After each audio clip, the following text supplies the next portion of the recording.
જ્ઞાન યજ્ઞ પારાયણનો દ્વિતીય દિવસ છે.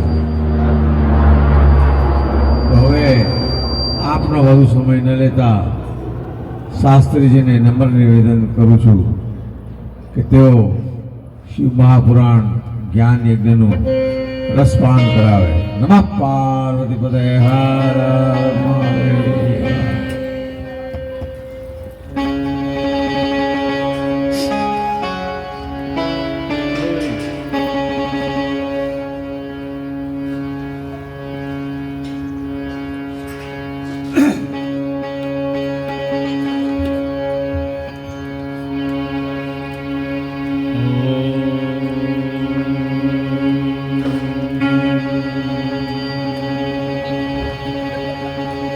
गजाननं भूतगणाधिसेवितं कपितजम्बुफलचारुभक्षणम्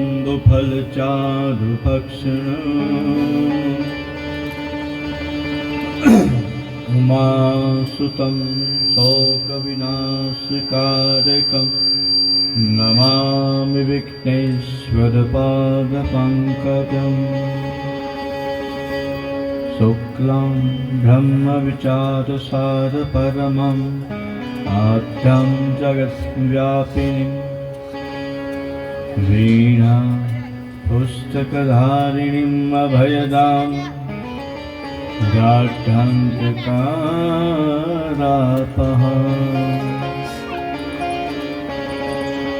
हस्ते स्फाटिकमालिकां धृतदते पद्मासने संस्थितं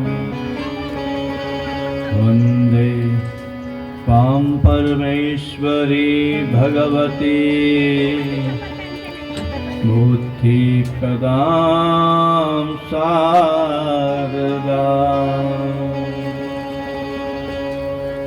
नमः सवित्रे जगदेकचक्षुषे जगत्प्रसूते स्थितिनाशहेतवे त्रयीमयाय त्रिगुणात्मधारिणे विरञ्चि नारायणः शङ्करात्मने. शान्ताकारं भुजगशयनं पद्मनाभं सुरेशम् विश्वाधारं गगनसदृशं मेघवर्णं शुभांगं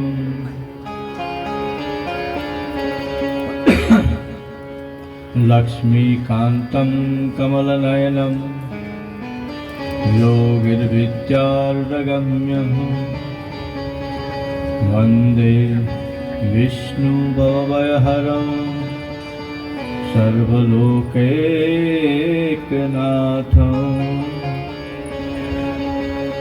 वन्दे देव उमापतिं सुरगुरुर्वन्दे जगत्कारणम्. वन्दे पन्नगभूषणं मृगधरं वन्दे पशूनां पतिम्. वन्दे सूर्यशशाङ्कहरिनयनं वन्दे मुकुन्दः प्रियं. वन्दे भक्तजनाश्रयं च वरदम्. वन्दे शिवं शङ्करम्. ॐ अखण्डमण्डलाकारं व्याप्तं येन चराचरं पदपदं दर्शितं येन तस्मै श्रीगुरुवे नमः.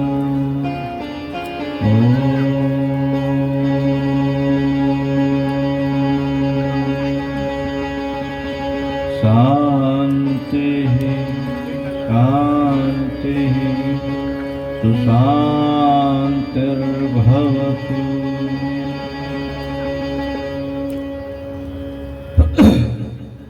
સજ્જનો તથા માતાઓ બહેનો, આજે શિવ મહાપુરાણ જ્ઞાન યજ્ઞ મહોત્સવના દ્વિતીય સોપાને અર્થાત બીજા પગલે, બીજા પગથિયે, બીજા દિવસે ઉપસ્થિત તમામ શિવ ભક્તોને વ્યાસપીઠ તરફથી સાધુવાદ પાઠવવામાં આવે છે. દરેકને મહાદેવ હર. ગઈકાલે આપણે કથાનો પ્રથમ દિવસ પોથી યાત્રા, કળશ યાત્રા, તો જે કળશ યાત્રા છે ને એનું ખૂબ જ મહત્વ છે. અને આ કળશ યાત્રામાં સર્વ તીર્થો સમાહિત થાય છે. ભારતના 68 તીર્થ છે. કેટલા તીર્થ છે? 68 તીર્થ છે. હવે આ 68 તીર્થો શું કાર્ય કરે છે? તો તીર્થમાં જવાથી શું ફાયદો થાય અને તીર્થ શાના માટે બનાવવામાં આવ્યા, કે તીર્થની ઉત્પત્તિ શા માટે થઈ છે? તો સૌપ્રથમ તમારે એ જાણવું જરૂરી છે કે મનુષ્ય યોનિ માટે તીર્થ ક્ષેત્રનું કેટલું મહત્વ છે. જેમ કે પુષ્કરરાજ તીર્થ ક્ષેત્ર કહેવામાં આવે, પ્રયાગરાજ મહાતીર્થ ક્ષેત્ર કહેવામાં આવે, મહાત્રિવેણી સંગમ, જ્યાં જ્યાં 3 નદી ભેગી થતી હોય, ત્રિવેણી સંગમ થતો હોય, અથવા તો કોઈ વિશેષ દેવતાની પ્રસન્નતા પ્રાપ્ત થઈ હોય, કંઈક વિશિષ્ટ કાર્ય થયું હોય જે તે કાળમાં, અને એ ક્ષેત્ર તપોભૂમિ થાય, અને એ તપોભૂમિ થતા થતા તીર્થ ક્ષેત્રમાં રૂપાંતરિત થાય છે. 9 દિવસ સુધી આ ભૂમિ તીર્થભૂમિ કહેવાય. આજે મંડપનો જેટલો વિસ્તાર છે ને એને તીર્થભૂમિ તરીકે ઓળખવામાં આવે. કારણ કે આપણે શિવ મહાપુરાણ ગ્રંથને પોથીજીને પધરાવ્યા છે, અને શિવ મહાપુરાણમાં કહ્યું છે કે જ્યાં જ્યાં મારું વાંગમય સ્વરૂપ પ્રગટ થશે, મહાદેવજી માતા પાર્વતીને સ્પષ્ટ આજ્ઞા કરી છે કે હે દેવી, જ્યાં જ્યાં મારા ગુણગાન થતા હશે ત્યાં મારો પરિવાર ઉપસ્થિત રહેશે. એટલે કે શિવ ગણો ઉપસ્થિત રહેશે, શિવનો પરિવાર. શિવ પરિવારમાં ભગવાન શિવ, માતા પાર્વતી, ગણપતિ ગજાનન, કુમાર કાર્તિકેય, ભગવાન શ્રી સૂર્યનારાયણ, લક્ષ્મી નારાયણ, નંદી મહારાજ, આ બધા શિવ પરિવારના ગણો કહેવામાં આવે.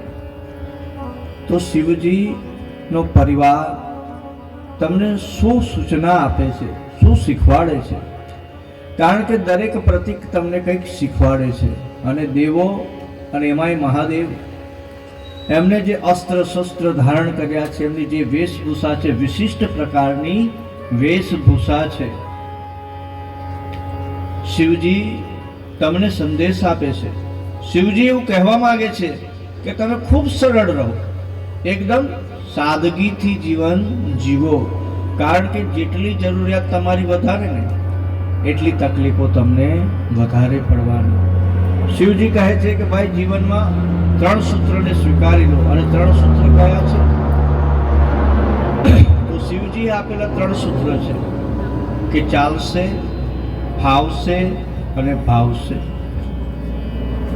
તો આ 3 ચાલશે, ફાવશે અને ભાવશે જેના જીવનમાં આવી ગયા, બેનને, પેલા ગ્રીન ડ્રેસ વાળા બેનને તમારી વાત, થોડા આમથી બેસો, વચ્ચે થાંભલો આવે છે તમને દેખાતું નથી એટલે તમારે થોડા આમથી બેસો.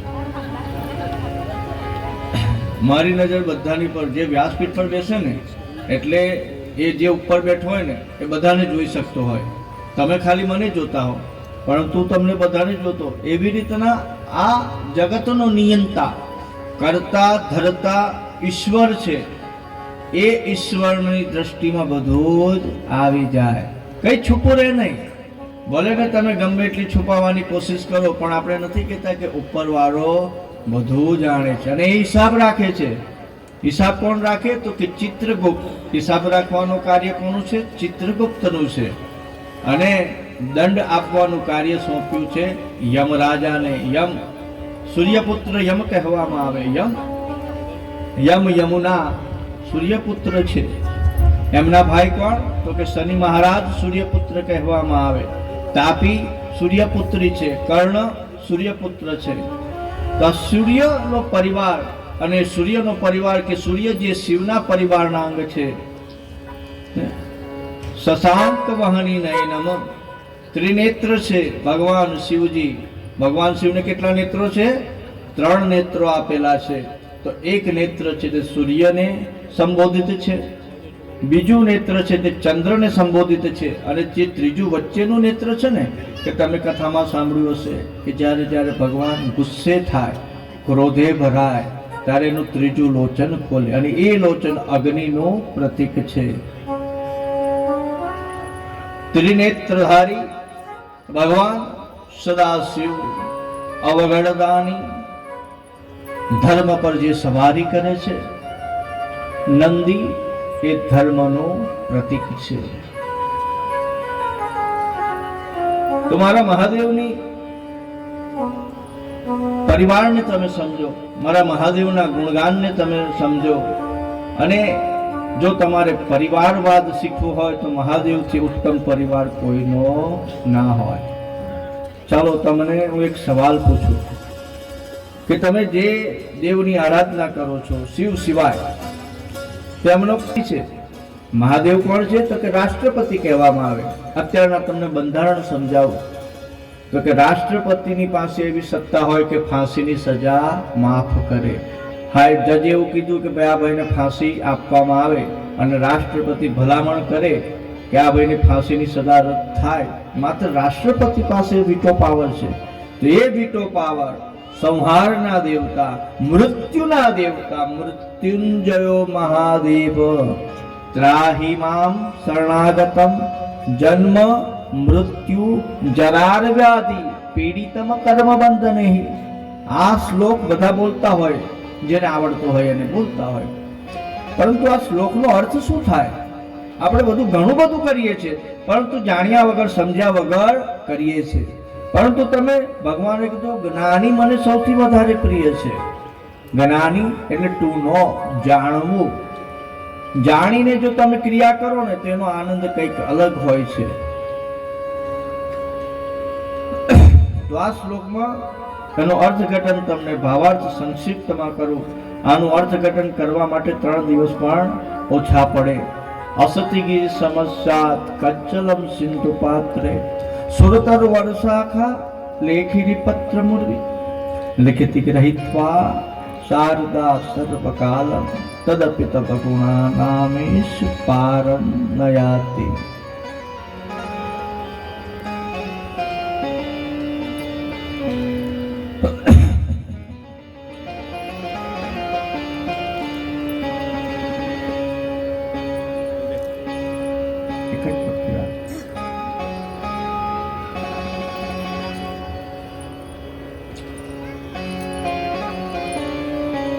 કે જેના ગુણગાન ગાતા 3 લોક, 3 યુગ, કાળોના કાળ વીતી જાય.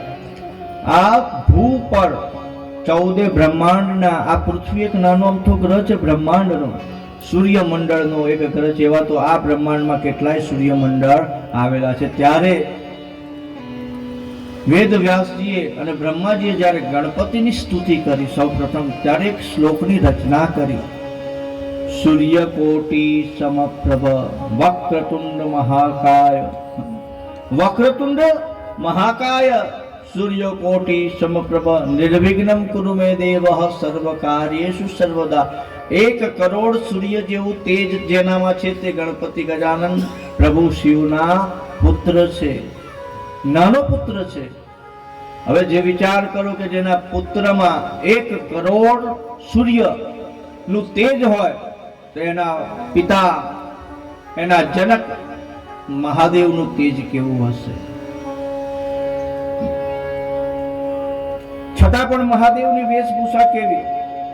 કઈ જ નહીં. વાઘાંબર પહેરી લીધું, ગજનું ચામડું ઓઢી લીધું, આભૂષણમાં કઈ નહીં.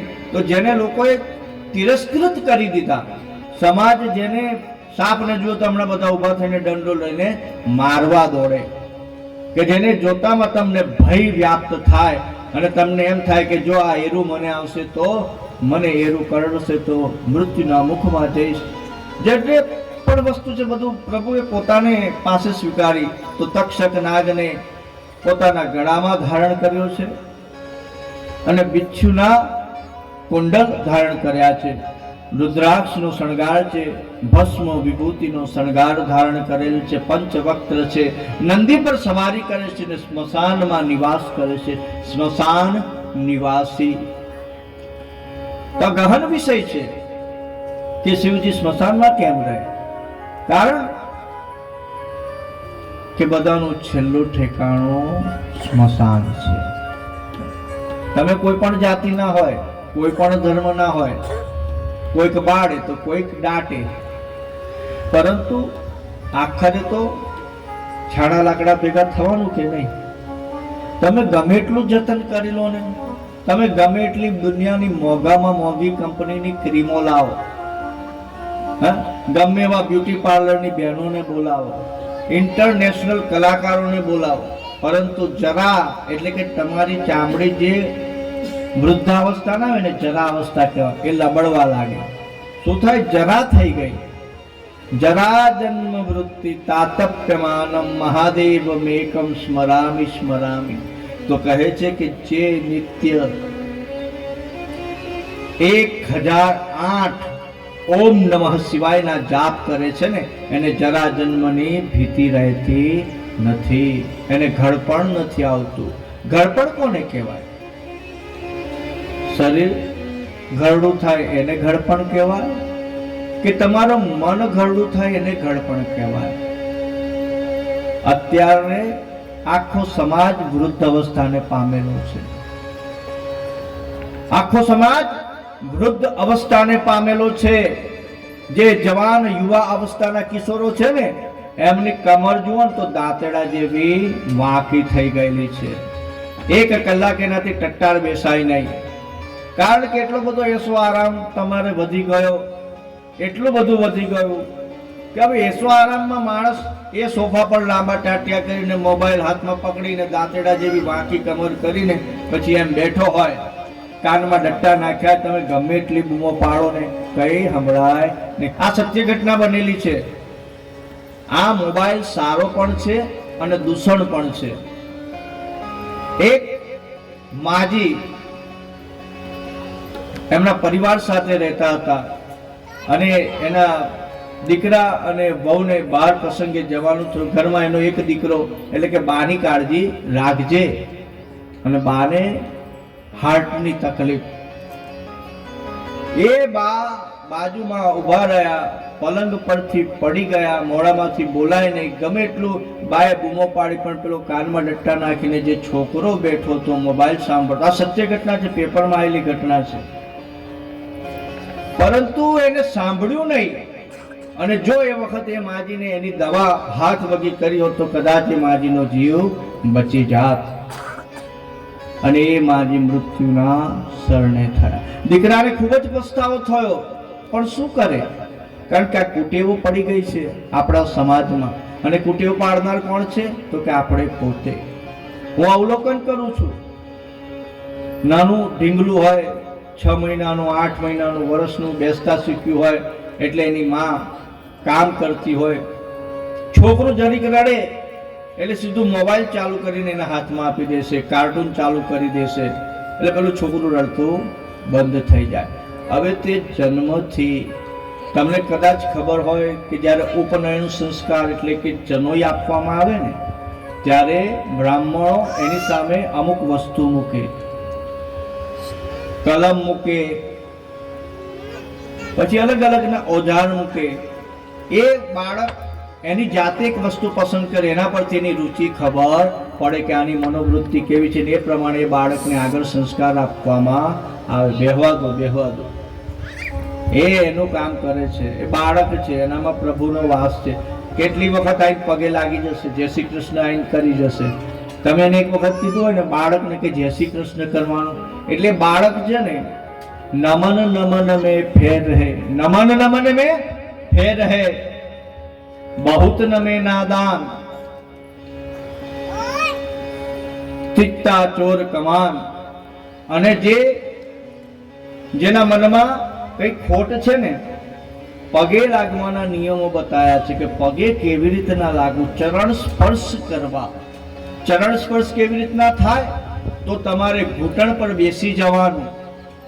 જે વડીલ હોય ને એની સામે ઘૂંટણે બેસી અને બે હાથ જમીન પર ટેકવીને તમારું મસ્તક એમના ચરણમાં વંદન કરવામાં આવે. ગુરુ વંદન કહેવામાં આવે છે. પંચાંગ 5 અંગો તમારા એમને ત્યાં ભૂમિને સ્પર્શ કરે, પંચાંગ વંદન કહેવામાં આવે. અથવા તમારા વડીલો હોય તમારે નમી અને એમના બેવ પગના અંગૂઠાને તમારી આંગળીઓ અડકે એવી રીતના સ્પર્શ કરવા. પણ કઈથી કરે? નમવા જાય, બાપા અંગૂઠા જ નહીં પકડાતા, પેટ એટલું આગળ આવી ગયું છે. તો બાપજી કે આવું બધું તમે કથામાં ના કહેશો, પછી અમારા વડીલો બધા પગે લગાવશે. પણ વંદનનો સાચો નિયમ છે. અને જેના મનમાં પાપ હોય પરંતુ ફોર્માલિટી ખાતર પગે લાગે તો અદુગડો વરે ખરો, પણ એમ એક હાથ એમ લોંબો કરી આલે અને તમને જાણે ધક્કો ના મારતો હોય એમ કે આગો ખસ, જેને વંદન કહેવાતા નથી. વંદન કરવાથી આ બે હાથ છે ને એની અંદર બધા જ એક્યુપ્રેશરના પોઈન્ટ આવેલા છે. તો સવારે ઉઠીને જ્યારે તમે પથારી છોડો ત્યારે એકદમ જમીન પર પગ નહીં મૂકવો. સૌથી પહેલા પથારીમાંથી ઉઠી અને કરાગ્રે વસતે લક્ષ્મી કરમૂલે તું ગોવિંદ પ્રભાતે કર દર્શનમાં. તો તમારા આ દરેક તમે શ્લોકને સમજો. કરાગ્રે વસતી લક્ષ્મી એટલે કે તારા હાથમાં જ લક્ષ્મી રહેલી છે. કોના હાથમાં રહી છે લક્ષ્મી? લક્ષ્મી દરેક મનુષ્યના હાથમાં રહેલી છે. અને પ્રભાતે ઉઠીને કર્મના પ્રધાન દેવતા ગોવિંદ છે કે તમે કર્મ કરીને લક્ષ્મીને પ્રાપ્ત કરી શકો છો. પરંતુ જો તમારા જીવનમાં નિયમ હોય, જો તમારા જીવનમાં દયા છે, જો તમારા જીવનમાં સત્ય ભાવ છે, જો તમારા જીવનમાં પ્રેમની લાગણી છે, જો તમારા જીવનમાં યમ છે, નિયમ છે, સદાચાર છે, તો મનુષ્યને શું જોઈએ? જીવવા માટે તમારે શું જોઈએ? તમે આ બંગલાને બચકા ભરવાના? નાના સોનાની 24 કેરેટની લગડીઓ લાવીને આપણે મૂકી તમારી ભૂખ સંતોષાશે? પાણીની તરસ લાગી હશે તો શું? તો જળ તમારે જોઈએ, અન્ન જોઈએ અને શુદ્ધ આબોહવા જોઈએ.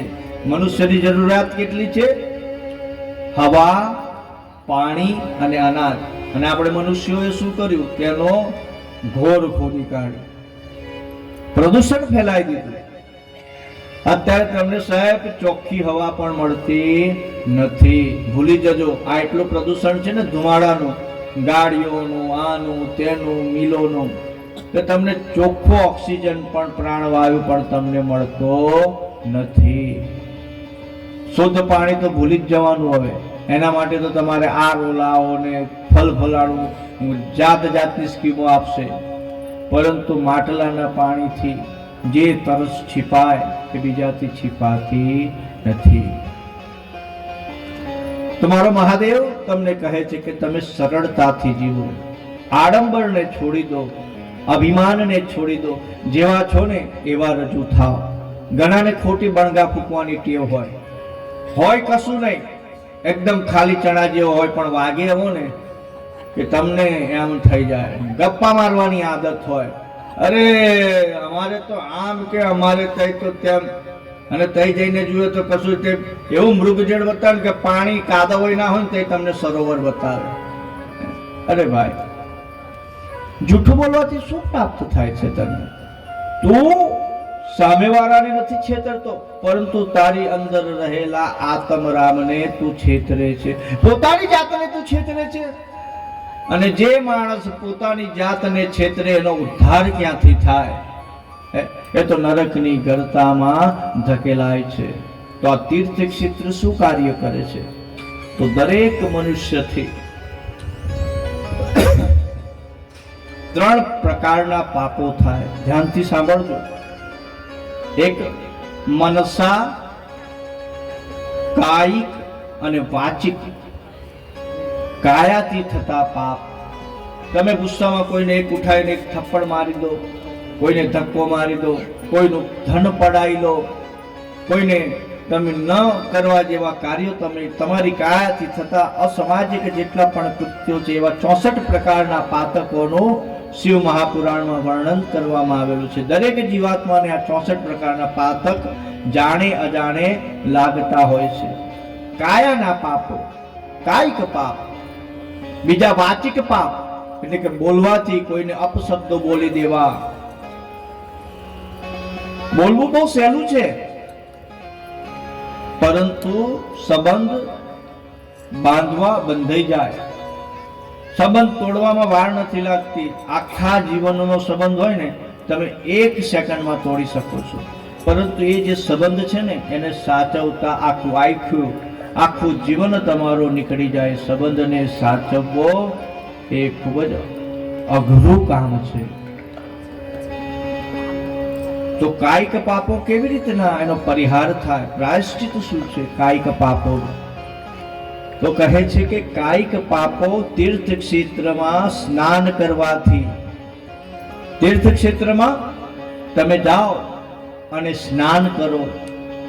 સ્નાન કર્યા બાદ ત્યાંના તીર્થ પુરોહિત હોય એને તમારા પિતૃઓને અનુલક્ષીને દાન ધર્મ કરો. પિતૃઓનું ખૂબ જ મહત્વ છે, ધ્યાન રાખજો. દેવ કરતા પિતૃ કાર્ય વધી જાય છે. તમે ઈશ્વરને જોયા છે? આટલામાં બેઠેલા કોઈને કનૈયાને જોયો હશે, રામને જોયા હશે, હનુમાનજીને જોયા, ગણપતિને નરી આંખે જોયા, મહાદેવને જોયા? તો જેને તમે જોયા નથી એ ઈશ્વરની તમે ઉપાસના કરો છો, પરંતુ જીવતા જાગતા ઈશ્વરને મેં જોયા છે. માતા, પિતા અને ગુરુ. માં તે બ્રહ્માનું સ્વરૂપ છે, સર્જન કરે છે ને. માં એક એવો શબ્દ છે ને કે એક જ અક્ષરનો શબ્દ છે, પરંતુ માં એમ કહેતા આખું વિશ્વ એમાં સમાહિત થઈ જાય તે માં કહેવામાં આવે. મામ પાહિ ભગવતી ભવ દુઃખ કાપો. કો પુત્રો જાયત ક્વચિદપી કુમાતા ન ભવતી. છોરું કછોરું થાય કદી એ માવતર કમાવતર ન થાય, એનું નામ માં છે. માને શું ઉપમા આપવામાં આવે? માં વાલનો દરિયો છે, સહનશીલતાની ખાણ છે. ગમે એટલા દુઃખ એના માથા પર ડુંગર થઈ જાય ને, પણ માના મુખમાંથી કદી એક ઉચ્ચાર, એક હરફ સરખો ના નીકળે. અને માં કોને કહેવાય કે પોતાનું પેટ કાપીને એના દીકરાઓને, એના સંતાનોને આપી દે, એનું નામ માં કહેવામાં આવે. તમને આ શરીર પર એક નાનકડી ફોલ્લી થઈ હોય, તમારાથી બેઠાતી નથી, અને એ માં જગત જનની માં 9 માસ સુધી એ બાળકને પોતાના ગર્ભમાં સાચવીને રાખે. કેટલી પીડા થતી હશે. નવો જન્મ થાય, જ્યારે પ્રસવની વેદના થાય, ત્યારે એક મૃત્યુના મુખમાંથી એ બીજા જીવને લઈને આ જગતમાં આવું એ માત્ર સ્ત્રી કરી શકે છે. માટે આપણા સનાતન ધર્મમાં સ્ત્રીઓને ઉચ્ચ પદવી આપવામાં આવી. કેવી પદવી આપવામાં આવી? યા દેવી સર્વભૂતેષુ માતૃરૂપેણ સંસ્થિતા નમસ્તસ્ય નમસ્તસ્ય નમસ્તસ્ય નમો નમઃ. યત્ર નારી પૂજ્યતે તત્ર દેવતા રમંતિ. કે જ્યાં નારીની પૂજા થાય છે ત્યાં દેવતાઓનો વાસ થાય છે. માટે કદીએ બહેનોને અપશબ્દ કહેવા નહીં. ઘણામાં હું જોઉં છું કે વાતે વાતે સ્ત્રીઓનું અપમાન કરતા હોય ઘરમાં. ઓછી બુદ્ધિની છે કે બૈરાઓની બુદ્ધિ પગની પાણીએ કે. કેટલી બુદ્ધિ! અરે ભગવાને એને બુદ્ધિને પણ એનાથી વધારે લાગણી આપી છે. એને કોઈ કપટ નથી આપ્યું. બુદ્ધિ હોય તો કપટ કરે ને. ઈશ્વરે એને માતૃત્વ આપ્યું છે, એને સ્નેહ આપ્યો છે, સહનશીલતા આપી છે, ધીરજ આપી છે. એને તો આપતા શીખવાડ્યું છે. માં કદીએ તમારું કોઈ દિવસ કઈ લે નહીં, એ આપી જાણે. એનો જીવનનો છેલ્લો શ્વાસ હોય ને, અને છેલ્લા શ્વાસે પણ પ્રાણ નીકળવાની તૈયારી હોય, તોય એ માં ઈશ્વર પાસે એવી માંગણી કરે. આ બહેનો જ્યારે મંદિરમાં પ્રાર્થના કરવા જાય ને ત્યારે મહાદેવને એવું કે મહાદેવ તો મારા સંતાનોને સુખી રાખજે, મારું આયુષ્ય એને લાગી જાય પરંતુ એને કોઈ કષ્ટ આવવા દઈશ નહીં. એ માં કહેવાય. અને આપણે ભગવાન પાસે જઈએ તો પોતાનું જ માગતા હોઈએ, બીજા માટે માગીએ નહીં.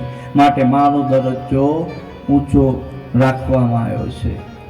ગુરુર બ્રહ્મા ગુરુર વિષ્ણુ ગુરુર્દેવો મહેશ્વરા ગુરુર સાક્ષાત પરબ્રહ્મ તસ્મૈ શ્રી ગુરવે નમઃ.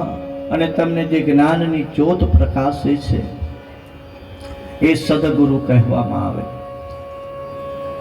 ગુરુ ગોવિંદ દોનો ખડે, ગુરુ ગોવિંદ દોનો ખડે, કાકે લાગુ પાય. બલિહારી ગુરુદેવ જાને દિયો ગોવિંદ દિખાય. કે સદગુરુ મહારાજ કે જે નિસ્વાર્થ ભાવે ગુરુ શિષ્યનો સંબંધ કેવો છે, પિતા અને પુત્ર કરતા વધી જાય ગુરુ શિષ્યનો સંબંધ કહેવામાં આવે. એક ક્ષણમાં બધું જ તમને આપી દે એ ગુરુ મહારાજ કહેવામાં આવે. તો તીર્થ ક્ષેત્રમાં જવાથી, સ્નાન કરવાથી કાયિક પાપોનો નાશ થાય છે. માટે તીર્થ ક્ષેત્રમાં જવું. તીર્થ ક્ષેત્ર ધ્યાન રાખજો, તીર્થ ક્ષેત્ર પર્યટન ક્ષેત્ર નથી. તો તીર્થ ક્ષેત્રમાં તમે 1 રૂપિયાનું દાન કરો ને તો એ 1000 રૂપિયા જેટલું ફળ તમને આપે છે. અને તીર્થ ક્ષેત્રમાં જઈને તમારાથી કોઈ પાતક થાય તો 1000 ગણું પાતક પણ તમને લાગે છે. માટે તીર્થ ક્ષેત્રની મર્યાદા જાળવવી. તીર્થ ક્ષેત્રમાં ગયા પછી સ્નાન કરી અબોળ વસ્ત્રથી પિતૃઓનું પૂજન કરી અને તીર્થ શ્રાદ્ધ કહેવામાં આવે છે. તીર્થ શ્રાદ્ધ કરી જે તે તીર્થના પુરોહિત બ્રાહ્મણ સાધુને યથાશક્તિ જમાડવા, ભોજન કરાવવા, દાન દક્ષિણા આપવી. એમ કે છે મહારાજ તમે દક્ષિણા ઉપર કેમ ભાર વધારે મૂકો છો? ઘણાને એમ થતું હશે, પરંતુ એ 16મો સંસ્કાર છે. તમારા અહીંયા પોથી પર મૂકેલા 20-50 રૂપિયા આખા દિવસમાં ગણો તો કઈ બહુ મોટી રકમ ન થતી હોય, પરંતુ એ તમારા હાથે થતું દાન કે તમારા ઘણા પાતકોને કાપવાનું કાર્ય કરે છે. બાકી તમે ગમે એટલું ભેગું કરો ને, બહુ હોશિયાર હોય, ચતુર હોય, બહુ ભેગું કરે અને પેલો ડોક્ટર આવે એક થપ્પડ મારે એટલે જા જતીને 5 લાખની ઉઠી. કઈક ઘરમાં કેસ ચાલ્યો એટલે પછી વકીલ હોય એ ગાડીઓ વાળો થઈ જાય. એટલે બહુ ચતુર માણસ હોય ને તો ડાયો કાગડો વિષ્ટા પર જઈને બેસે. તો દાન ધર્મ તમે તમારા માટે કરો છો. કોના માટે કરો છો? તમે તમારા માટે કરો છો. દાન, દક્ષિણા અને ભેટ એ ત્રણેયમાં બહુ ફરક છે. દાન કહેતા સાર્વજનિક હોય એને દાન કહેવામાં આવે. દક્ષિણા એટલે તમારે ત્યાં બ્રાહ્મણ કે કોઈ પણ આવે અને જે કર્મકાંડ કરાવે એના બદલામાં તમે જે નથી જાણતા એ બધી ક્રિયાઓ કરાવે છે અને તમારા બદલામાં જે મંત્ર બોલે છે, ઉપચાર કરે છે એને દક્ષિણા કહેવામાં આવે. ધ્યાન રાખજો, દાન અને દક્ષિણા કોને કહેવાય. અને ભેટ, તો ભેટ ગુરુ મહારાજના ચરણોમાં અર્પણ કરવામાં આવે. એવી ભેટ કોણે ધરી? તો કે એકલવ્યએ ભેટ ધરી દીધી, શ્રી કૃષ્ણએ ભેટ ધરી છે, મહાવિષ્ણુએ પોતાના આંખની ભેટ મહાદેવના ચરણોમાં અર્પિત કરેલી છે. તો તમે આજે ગુરુમુખે કથા સાંભળો છો વ્યાસપીઠ ઉપર, તો યથાશક્તિ ઈશ્વરે જો તમને આપ્યું હોય તો તમારે નિત્ય પ્રદક્ષિણા કરવી અને પોથીજીની સેવા કરવી. એનાથી તમારા ઘણા પાતકો કપાય છે અને એ વાચિક પાપોનો નાશ કરે છે. એટલે કે વાણીથી થતા પાપો. અને આપણે તો કેવું બોલીએ આપણને ખબર જ હોય, અને કેટલાને એવી આદત હોય કે નિંદા ન કરે, ચુગલી ન કરે તો એ દિવસ એનો વ્યર્થ ગણાય.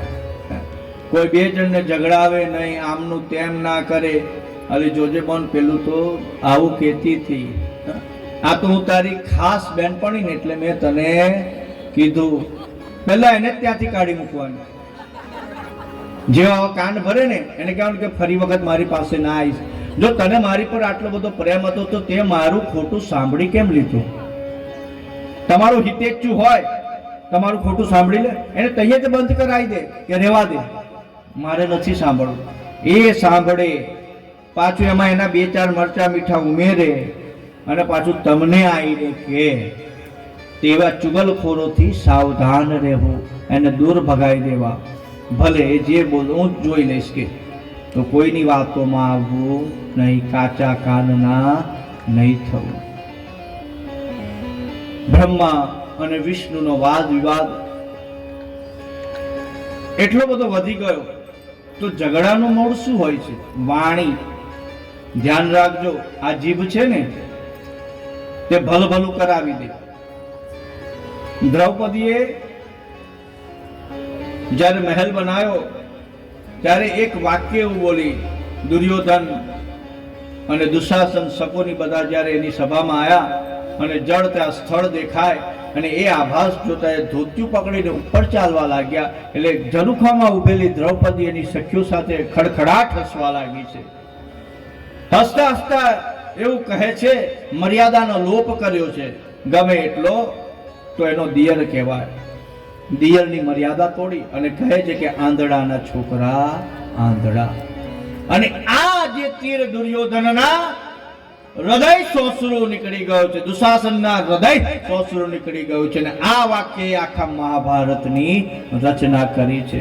આખા કૌરવ પાંડવ કુળનો સર્વનાશ થયો, એટલું નહીં પણ યાદવ કોટી યાદવ કુળનો પણ સર્વનાશ કર્યો છે. એક વાક્ય આખા વિશ્વને નષ્ટ કરી શકવાની તાકાત ધરાવે છે. એક વાક્ય. શબ્દ માં ખૂબ જ તાકાત છે. માં સરસ્વતી કહેવામાં આવે. કુંભકર્ણના જીભ ઉપર માં શારદા બેઠા અને જ્યારે વરદાન માંગવાનું કીધું, ઇન્દ્રાસનની જગ્યાએ નિંદ્રાસન માંગી લીધું. 6 મહિના ઊંઘે અને 6 મહિના જાગે. તો સાચું બોલો. ઘણા એવું કહેતા હોય કે બાપજી અમારો સ્વભાવ તો બહુ આકરો અને અમને ખોટું ગમે નહીં, અને આપણે તો મોડે સાચું જ કહેવા જોઈએ. એક ઘાને 2 કટકા.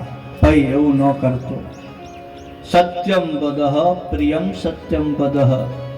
તારે સાચું જ બોલવું છે, તેની રીત છે. કોઈના કાનને સારું લાગે એવું સાચું બોલ ને. શું કરવા તું કોઈ હેરાન થાય એવા વચન તારા મુખમાંથી કાઢે છે? એની જગ્યા પર પોતાની જાતને મૂક ને. કોઈ તને આવું કહેશે તો તને કેવું લાગશે? 2 ઘડી વિચાર કરજો. ચાહો જો અગર બોલના. પ્રેમદાસજી મહારાજનું ખૂબ જ સુંદર પદ છે, ધ્યાનથી સાંભળજો. ચાહો જો અગર બોલના, બુદ્ધિ સે પહેલે તોલના. તમારા શબ્દોને તોલી તોલીને બોલજો, કે કદાચ તમારા મુખમાંથી નીકળેલો કોઈ શબ્દ કોઈના હૃદય સોસરો ના ઉતરી જાય અને એને વિરહની વેદના પીડાથી ને પીડિત ન કરી દે. चाहो जो अगर बोलना बुद्धि से पहले तोलना, सच्चाई उसमें हो जरूर सुंदर मधुर ही बोलना. चाहो जो अगर बोलना.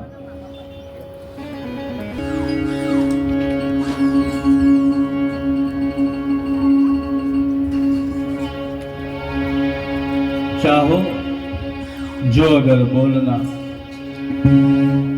बुद्धि से पहले तोलना, सच्चाई हो जरूर सुंदर मधुर ही बोलना. તમારે હું એમ માનું છું કે 100% માંથી 99% ઝઘડા, 99% મતભેદ તમારા બોલવાના કારણે થાય છે. પરંતુ અત્યારે કોઈને કોઈનું સાંભળવું નથી. નવી વહુ આવી હોય ઘરમાં, એટલે આખી જિંદગી કાઢી. એક દિવસ તો આ ઘરમાં વહુ થઈને આવી હતી. વહુ થઈને માતા બની, માતા બન્યા પછી સાસુ બને છે. આ સ્ત્રીનું સ્વરૂપ બદલાય છે. નારી એક જ હોય છે, પુત્રીમાંથી પત્ની થાય, પત્નીનું બીજું સ્ટેજ માતા થાય, માતાનું ત્રીજું સ્ટેજ સાસુ થાય. એ પછી છોકરાને પરણાવે ત્યારે કાં તો દીકરીને પરણાવે ત્યારે, પરંતુ સાસુ થાય. તો આ સાસુના પદ સુધી પહોંચતા એને ઘણો તડકો ને છાયો જોયો હોય, એની પાસે અનુભવનું ભાથું હોય છે. દરેકના ઘરના રીતિ રિવાજો અલગ હોય. તુન્ને તુન્ને મતર ભિન્ના હા, તો દરેકની રહેણી કરણી અલગ હોય. તો જે નવી દીકરી પરણીને આવી છે એને સેટ થતા વર્ષ 2 વર્ષનો સમય લાગે. આવતાની વારમાં આપણે એની પર ચડી બેસીએ કે તારે આમ કરવાનું, જો અમારે કઈ તો આવું ચાલે છે, ફલાણું છે, ઢીકણું છે. એટલે આપણે ત્યાં લગ્ન પછીના અમુક રિવાજો છે કે લગ્ન થાય ને પછી દીકરીને પાછી પિયરમાં મોકલવામાં આવે, અમુક દિવસ ત્યારે પછી પાછી અહીં તેડવામાં આવે. એમ એને બંને જગ્યાનું સમન્વય થાય. એમ કરતા કરતા એની સાસરીના નિયમો પણ શીખી જાય. ને કદાચ થોડું મોડું લાગે, કારણ કે 5 આંગળીઓ એક સરખી તો ના હોય ને. તમારા હાથમાં જો 5 આંગળીઓ સરખી નથી તો આ મનુષ્ય જીવ કે અલગ અલગ એનો ઉછેર થયો છે કે જેને 25 વર્ષ, 22 વર્ષ, 24 વર્ષ કોઈક બીજે ત્યાં એને સંસ્કાર લીધા છે, બીજે ઉછેર થયો છે ને તમારા ઘર આંગણામાં આવે છે, તો એને બદલાવા માટે થોડોક સમય જોઈએ. અને એ સમય તમે સાચવતા નથી અને થાય છે શું કે 3-4 મહિનામાં તો છૂટાછેડા થઈ જાય. કેમ કે તમારો સમન્વય થયો નથી. તમે આશા બહુ રાખી, અપેક્ષા બહુ રાખી છે કે આવું કેમ ના કરે, હું કેમ ને કેમ ન કરે. તો તમારે વિચાર લેવાનું કે તમારી દીકરી સાસરે જાય અને એની સાથે આવું થાય તો તમે શું કરો? તમે તમારી દીકરીને શીખવાડો ને કે આવું નહીં, આવું કરવાનું. તો તમારા ઘરમાં પણ જે નવી વહુ આવે ને એને દીકરીની જેમ સાચવવી, કારણ કે એ દીકરી તમારા કુળને ઉજાડનારી છે, તમારા વંશને આગળ વધારનારી છે. એને ગ્રહલક્ષ્મી કહેવામાં આવે. શું કહેવામાં આવે? ગૃહલક્ષ્મી. મહાલક્ષ્મીના 8 સ્વરૂપ છે, ધ્યાન રાખજો. એમાં જે પત્ની છે ને એને ગ્રહલક્ષ્મી કહેવામાં આવે છે. તમારા ઘરની લક્ષ્મી છે. તમારા સંતાન છે એ સંતાન લક્ષ્મી છે. તમારા ઘરનો વૈભવ છે, યશ છે, એ વૈભવ લક્ષ્મી છે. તમારા ઘરની જે સંપત્તિ છે તે ધનલક્ષ્મી છે. સ્થાવર ચંગમ જે છે એને ગજલક્ષ્મી કહેવામાં આવે. અને મા તરીકે જે તમારી રક્ષા કરે છે ને એને મહાલક્ષ્મી કહેવામાં આવે છે. દુર્ગે સ્મૃતા હર્ષપિતમેશ જંતો સ્વસ્તે સ્મૃતા મતિમતિ શુભામ દદાસી દારિદ્ર દુઃખ વૈહારણી કાતદન્યા સર્વોપકાર કરણાય સદાર્થ ચિત્તા. કે જે તમારા દારિદ્ર્યને હરી લે છે, તમારા દુઃખને હરી લે છે, તમારા ત્રિવિધ તાપને હરી લે છે, તે માનું સ્વરૂપ છે. તમને ગમે એટલો તાવ આવ્યો હોય ને, બહારથી થાકીને આવ્યા હોય ને, અને તમારી માં તમને તકલીફ બી પડે ને, રાતે ઊંઘમાં પણ કે ઠોકર બી વાગે તો મોઢામાંથી એવો શબ્દ નીકળે કે ઓ માં, શું બોલો છો તમે? બેસુદ અવસ્થામાં પણ જેનું સ્મરણ નિત્ય રહે છે તે માં છે. તો માનું પદ તમારા જીવનમાં ખૂબ જ ઊંચું મૂકવામાં આવ્યું છે. અને જે માની સેવા કરે છે, માના ચરણોમાં, માતા પિતાના ચરણોમાં બધા જ તીર્થો સમાયેલા છે. તમે, હું એમ કહું છું કે ભગવાનનું ભજન નહીં કરો ને તો ચાલશે, કથામાં નહીં આવો તો ચાલશે, દેવ દર્શને નહીં જાઓ તો ચાલશે, પરંતુ તમારા ઘરમાં જે જીવતા જાગતા માતા પિતા છે ને એને કદી એ દુખી કરતા નહીં. કહેવત છે કે જો ઈશ્વર ઉઠી જાય ને તેના માતા પિતા એને મનાઈ લે, પરંતુ જો તમારા માતા પિતાની કાળજી આતરણી તમે કકરાવી તો ગમે એટલા તમે સેવા કાર્ય કરો, ગમે એટલા દાન કરો, ગમે એટલા ધર્મ કરો, ગમે એટલા લાખ રૂપિયા ખર્ચો, પરંતુ એ રાખના ઢગલા જેવું છે, કશું ઉપજતું નથી. તો જીવતા જાગતા માતા પિતાની સેવા કરવી. સંતાનથી સેવા ચાહો, સંતાન છો સેવા કરો, જેવું કરો તેવું ભરો. આ કુદરતનો નિયમ છે કે તમે જેવું કરશો ને એવું જ પામશો. તમારું પ્રારબ્ધ જ્યાં સુધી સિંચિત છે ને ત્યાં સુધી તમને પુણ્ય ના પડે. ગત જન્મના આ જન્મનું તો આપણને ખબર નથી. ઘણા અમારી પાસે આવે, અમારું જ્યોતિષ કાર્યાલય છે, મારું ભારતીય જ્યોતિષ કાર્યાલય, વિના મૂલ્યે હું જ્યોતિષની સેવા આપું છું. તો અમને આવીને એમ કહે કે બાપજી અમે આ જન્મે જ્યારથી સમજણા થયા ત્યારથી કોઈને ખસ એવું કીધું નથી. દેવ દર્શન નિત્ય કરીએ છીએ. જેટલા પણ સાધુ સંતો બ્રાહ્મણોને અમે અમારી યથાશક્તિ જમાડીએ, ખુશ રાખીએ. દાન ધર્માદા કથા સત્સંગ બધું જ. માળા કેટલી માળાઓ કરીએ તો કે હનુમાન ચાલીસા કરીએ, દુર્ગા સપ્તશતીના પાઠ કરીએ, મહિમ્ન સ્તોત્ર કરીએ, વિષ્ણુ સહસ્ત્ર નામના પાઠ કરીએ, અર્ગલા સ્તોત્રના પાઠ કરીએ. આટલું બધું ને એટલી બધી માળાઓ કરવા છતાં અમારી પરિસ્થિતિ સુધરતી નથી. તો ભાઈ તને માત્ર આ જન્મનું ખબર છે, પરંતુ જન્મ જન્મના લેખા જોખા ઈશ્વરના ચોપડે હોય છે. અને એ જન્મના લેખા જોખા કે આ જન્મે તને જે પ્રાપ્ત થાય છે તે તારું પ્રારબ્ધ કર્મ છે. અને આ જન્મમાં તું જે કર્મ કરે છે તે તારા અગાઉના જન્મની મૂડી તું જમા કરે છે. માટે નર જો કુછ કરણી કરે તો નરકા નારાયણ હોય. તો તમારે એવા કર્મ કરતા રહેવું કે જેનાથી તમારી સમાજમાં પ્રતિષ્ઠા વધે. તેવા કર્મો કયા? તો સૌથી શ્રેષ્ઠ કર્મ છે કે તમારે કથા પારાયણનું આયોજન કરવું. અને આ આયોજન તમે નથી કરતા, ભૂલી જાઓ. આ આયોજન તમારા કેટલાય જન્મના સિંચિત કર્મ છે. કેટલાય જન્મોથી આ મંજુબેને કેટલાય જન્મો ખબર નથી કેટલાય જન્મોથી મહાદેવની ભક્તિ કરી હશે. અને એ ભક્તિ આ જન્મે મારા મહાદેવે કબૂલ કરી અને એ ભક્તિ નો સ્વીકાર કર્યો છે. અને એમને શિવ મહાપુરાણ જ્ઞાન યજ્ઞના મુખ્ય મનોરથી બનાયા છે. તાળીઓથી વધાવીશું એમને કે એમને મુખ્ય મનોરથી બનાયા. બાકી ઈશ્વર ધારે ને એ જ થાય. તમારું ધારેલું કશું થતું નથી. ન જાણ્યું જાનકી નાથે પ્રભાતે શું થવાનું છે. અને આપણે આગોતરા આયોજન કરવા માંડીએ. મારે એક નાનકડું દ્રષ્ટાંત તમને કહું, કથાને આગળ વધારીએ. એક શેઠજી, નગર શેઠ કહેવામાં આવે. આખું નગરનો એક શેઠ હોય પહેલાના જમાનામાં, જે મુનશી દિવાન કે નગર શેઠ કહેવામાં આવે. લક્ષ્મીપુત્ર એને કહેવામાં આવે. હવે આ નગર શેઠની ખૂબ જ સંપત્તિ, અઢળક સંપત્તિ. એમ સમજી લો કે આપણા ટાટા બિરલા અત્યારના એવી સંપત્તિ. હવે ટાટા બિરલાની કેટલી સંપત્તિ ટાટા બિરલાને ના ખબર હોય. એના માટે એને બધા એકાઉન્ટન્ટ મુનશી રાખ્યા હોય. એટલે એક દિવસ આ શેઠજી સૂતા હતા, પણ ઊંઘ તો આવે નહીં.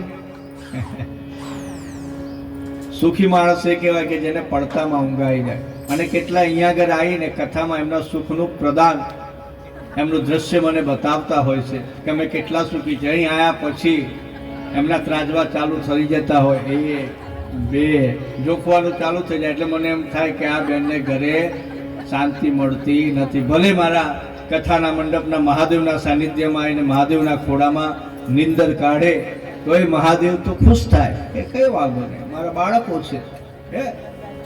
આ નાની છોકરી છે તો કેવું આમ સરસ કૂદે છે, હરે છે, ફરે છે. આપણને એમ થાય આપણે તો ભગવાનનું ભજન કરવાનું હોય ને કદાચ એમ ઊભા થઈને નૃત્ય કરવાનું તોય આપણને શરમ આવે. પણ ના, ગીતમ ચ નૃત્યમ તથા. મહાદેવ નટરાજ છે. રાવણે સોનાની લંકા ભગવાનની સામે તાંડવ નૃત્ય કરીને મેળવી હતી. ગીતમ ચ નૃત્યમ તથા. તમારા વેગને કંટ્રોલમાં ના કરશો. પ્રકૃતિને આ ઝરણું છે ને એને બાંધો તો શું થાય? એ બધું લઈને જતી રહે. તો તો તમારું જે આવેગ છે ને, ભક્તિનો આવેગ છે, એને પ્રદર્શિત થવા દો. એને કોઈ દિવસ બાંધની મર્યાદામાં બાંધશો નહીં. કોણ શું કહેશે ભૂલી જાઓ. જેને જે કહેવું હશે તે કહેશે, પણ મારે તો ભજન કરવું છે, મારે ગીત ગાવા છે, મારે મારા હરિના ધામમાં, મહાદેવના ધામમાં મારે મારી મોજ લેવી છે. શું પૂછો? સંત કોને કહેવામાં આવે? મોટી ગાડી લઈને આવે એટલે સંત ના? અત્યારે એવું છે, ભવ્ય ઇમારત હોય, મોટી મોટી બિલ્ડિંગો હોય, મહેલ જેવા મંદિર બનાવે એટલે સંત નહીં? તો જેને દર્શન માત્રથી મન શાંત થઈ જાય ને, એને સંત કહેવામાં આવે. કે જેનો સંગ કરવાથી તમને સાધુતા પ્રાપ્ત થાય, એને સાધુ કહેવામાં આવે. સાધુ એટલે કે ભલો માણસ. સંસ્કૃતમાં સાધુ શબ્દનો અર્થ થાય સજ્જન વ્યક્તિ. તો જેવો સંગ એવો રંગ લાગ્યા વગર રહેતો નથી. ન જાવું કુમાર્ગે કદાપી, ન જાવું કુમાર્ગે કદાપી. ભજન કીર્તન થતું હોય, સત્સંગ થતો હોય, ત્યાં જઈને અવશ્ય બેસો. કારણ કે કથા કોઈ પણ કરે, પરંતુ કથામાં હંમેશા જન કલ્યાણની વાતો વણી લેવામાં આવી હોય. તમને સુંદર જીવન જીવવાની ચાવીઓ આપવામાં આવતી હોય. તકલીફ બહુ નાની હોય, પ્રોબ્લેમ બહુ નાનો હોય, પરંતુ એના માટે પછી આપણે દોડીએ, સોનાની ચાવી બનાવીને આવીએ. કોઈ જાય તો બહુ મોટી હાથ જેવી ચાવી બનાવીને આવે. તો ભાઈ તારી તકલીફ છે ને, જે ચાવીથી તાળું ખુલે ને, એ જ ચાવીથી તાળું ખુલે. ભલે ને પછી 10 રૂપિયાની સ્ટીલની આટલી નાની અમથી ચાવી હોય ને, પરંતુ એ જ ચાવી લાગે તાળામાં. બીજી ચાવી, સોનાની ચાવી ના લાગે કામમાં. તો સંઘનો ખૂબ જ પ્રભાવ છે. અને ઘણા એવા હોય કે જવાય છે, મૂકો ને પાણી, કે આ તો બહુ નવરા થઈ જાય, કે આવી જાય, કે એમ જ તમને શિખામણ આપવા વાળા હશે. આરતીના ટાઈમે હાજરી આપી દેવાની, કોઈને ખોટું ના લાગે ને બધું હચવાઈ જાય.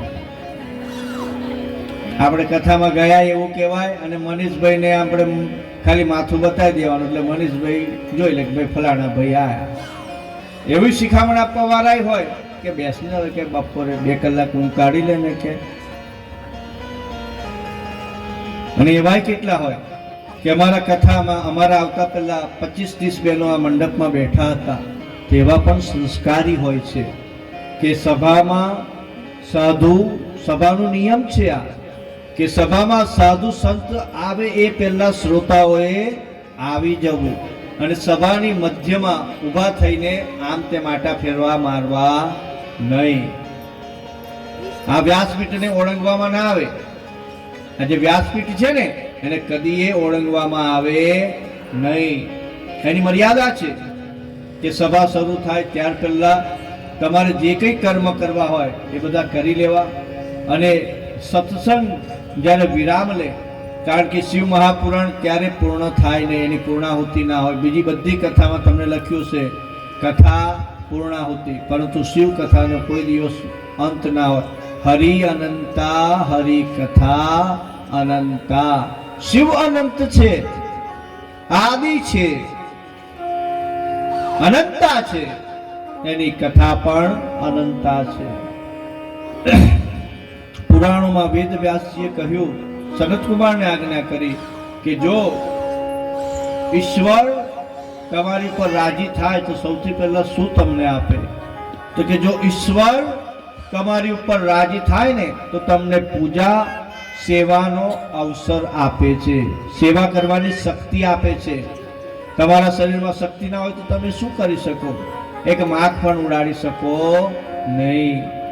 તા ઈશ્વરે તમને શક્તિ આપી, અવસર આપ્યો, તો તમે આ એક ચક્ર છે કે શિવની કૃપાથી શિવની ભક્તિ પ્રાપ્ત થાય, અને શિવની ભક્તિ કરતા શિવની કૃપા પ્રાપ્ત થાય. જેમ એક વૃક્ષ હોય, એ વૃક્ષના ફળમાંથી બીજ થાય ને બીજ જમીનમાં પડે અને એ બીજનું પાલન પોષણ થાય અને એમાંથી વૃક્ષ થાય ને વૃક્ષને પાછા ફળ લાગે.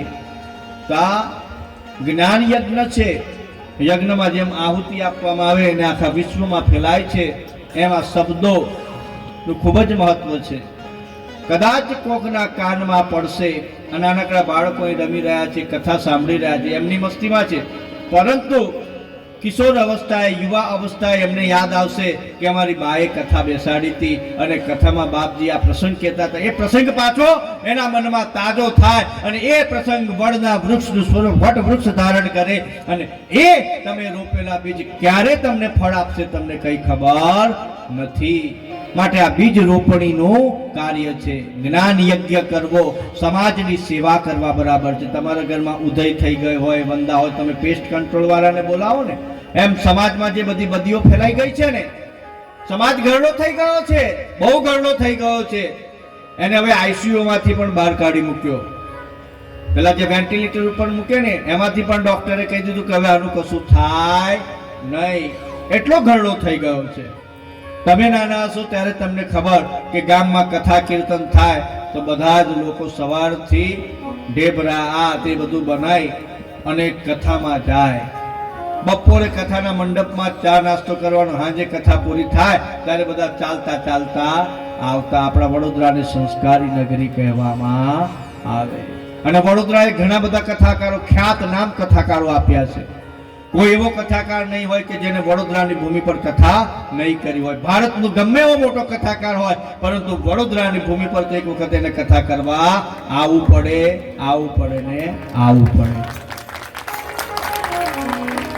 આ વડોદરાની ભૂમિની તાસીર છે. કારણ કે આ શિવવન છે. આ કયું વન છે? શિવવન છે.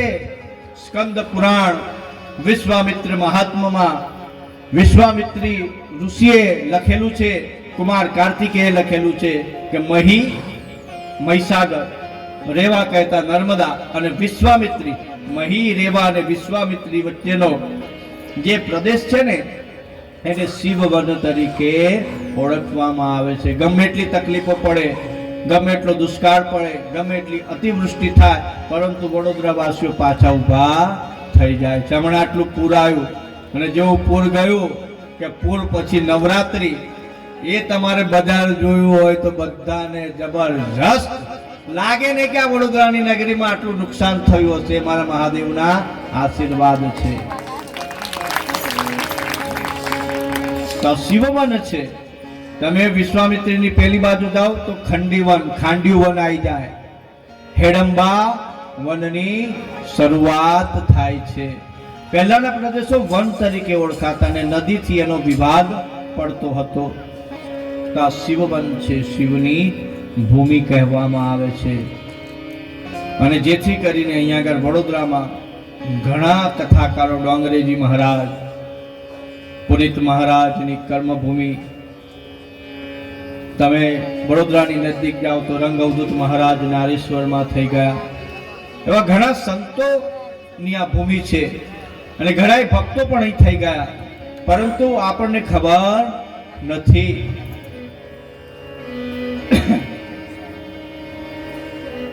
રણછોડ બાવનીમાં એક ભક્તનું નામ આવે છે, મનસુખરામ મહારાજ. રણછોડ બાવડી જે કરતું હોય એને ખબર પડે. કરવી રણછોડ રંગીલા. રણછોડ મારો રંગીલો છે અને બધું તમને એવું બધું શીખવાડે ને કે જો કે ભાઈ ભીડ આવે ને તો આ રણ છોડીને જતું રહેવું, એમાં આપણી ભલાઈ છે. જેવો સમય એવી વાત. કોઈ બહુ ગરમ હોય તેની સામે બાથે નહીં પડવું, એ વખતે શાંતિ રહીને સ્થળ છોડી દેવું. ગુસ્સો ઠંડો પડશે એટલે પાછો આવીને આપણી પાસે પાછો ભેગો થવાનો કે જવા દે ને કે ભાઈ મગજ ઠેકાણે નહોતું, કે ગુસ્સામાં વધારે બોલ્યો. પણ તમે એની સાથે ચડો તો શું થાય? વાત વધે. અને અત્યારે સમાજમાં દરેકને સાચું થવું છે. નાની અમથી વાત હોય ને પણ એ તમારે મહાભારત મંડાઈ જાય એવું મહાભારત. બધાને ઈગો પ્રોબ્લેમ થઈ ગયો છે. શું પ્રોબ્લેમ છે? ઈગો પ્રોબ્લેમ થઈ ગયો છે,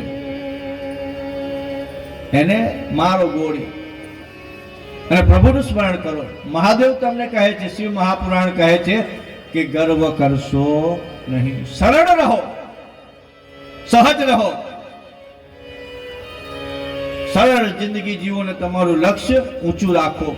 તમારું લક્ષ્ય એવું હોવું જોઈએ કે તમે સમાજમાં કોઈ 4 ગરીબને સેવા કરી શકવાને શક્તિમાન હો. સાઈ इतना दीजिए जामे कुटुंब समाय, मैं भी भूखो ना रहूं और साधु न भूखो जाए.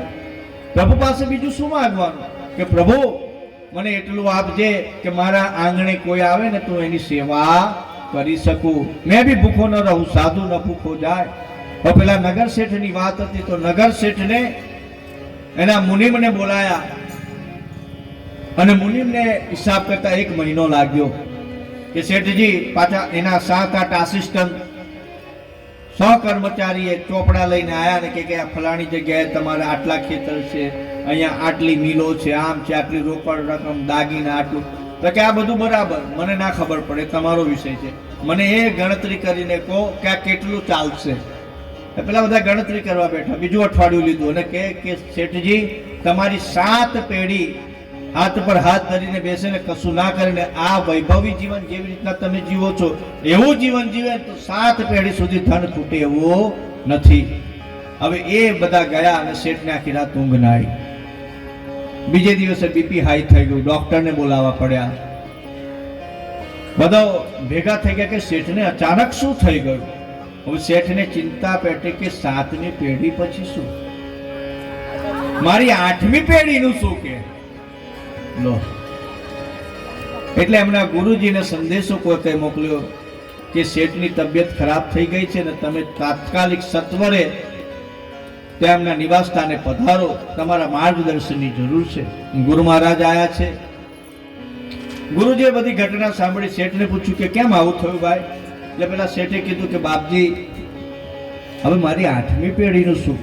ગુરુ બહુ ચતુર હતા, જ્ઞાની હતા, એટલે ગુરુ તમને પ્રત્યક્ષ માર્ગદર્શન કરી દે.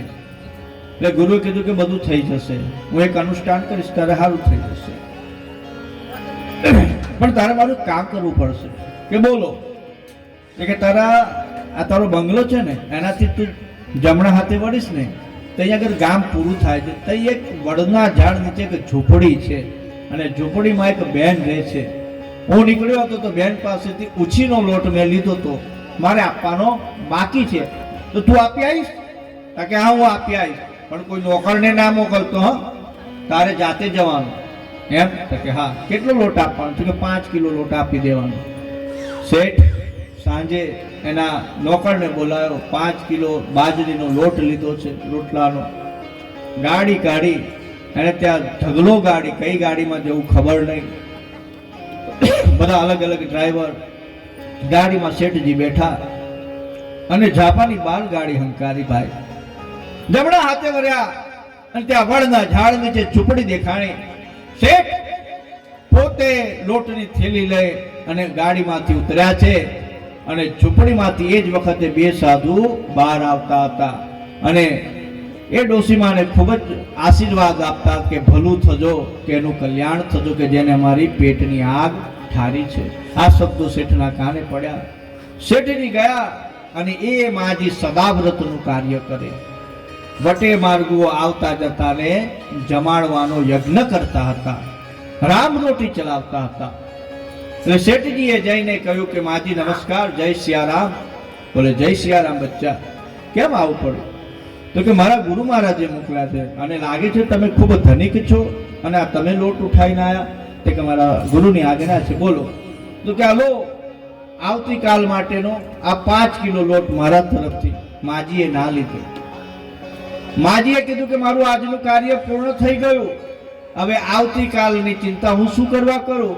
જે મારો ઠાકર ધણી છે ને એ બેઠો છે, આવતીકાલની ચિંતા કરવા વાળો એ મારો મહાદેવ બેઠો છે કે મારે આવતીકાલની ચિંતા શા માટે કરવી જોઈએ. શેઠની આંખો ખુલી ગઈ છે અને પાછો આવી ગયો છે અને એનું જે કઈ સંપત્તિ હતી બધી જ એને ધર્માદા કરી દીધી છે.